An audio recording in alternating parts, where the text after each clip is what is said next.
हज़रत शाह अब्दुल लतीफ़ भट्टाई रहमतुल्लाह अलैह के उर्स मुबारक की तकरीबात का बाकायदा इफ्तिताह कानून, मजहबी अमूर और इंसानी हकूक़ के निगरान सूबाई वज़ीर मोहम्मद उमर सुमरो और सकावत के निगरान सूबाई वज़ीर डॉक्टर सईद जुनैद शाह ने मुश्तरका तौर पर मज़ार पर चादर चढ़ाकर किया। मुल्क समेत सिंध की तरक्की और खुशहाली के लिए दुआ की।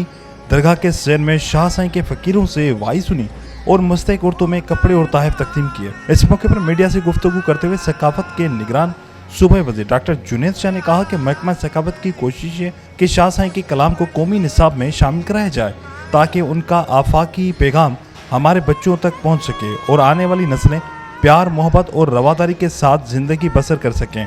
शाह अब्दुल लतीफ़ भट्टाई ने सिर्फ पाकिस्तान और सिंध मगर तमाम आलम इस्लाम का फ़ख्र है।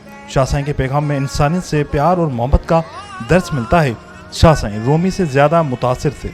मौजूदा दौर में उनके पैगाम पर अमल करने की अशद ज़रूरत है। एक सवाल के जवाब में निगरान सूबाई वज़ीर मोहम्मद उमर सुमरो ने कहा कि शहीद साहब जान मोहम्मद मेहर के विरसा से मुलाकात की है और 1 करोड़ रुपए का चेक उनके विरसा के हवाले किया है।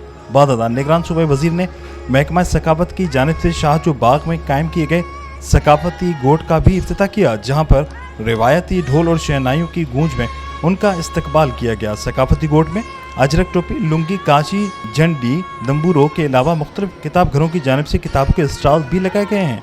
इस मौके पर सूबाई सेक्रेटरी औकाफ और director general culture Munawar Ali Mohsin, secretary culture Abdul Aleem Lashari, commissioner Hyderabad Bilal Memon, DIG Hyderabad Pir Mohammad Shah, SSP Matiari Mohammad Kaleem, additional deputy commissioner Manzoor Lagari, director culture Sher Mohammad Mahar, director culture Habibullah Memon व दीगर मौजूद थे।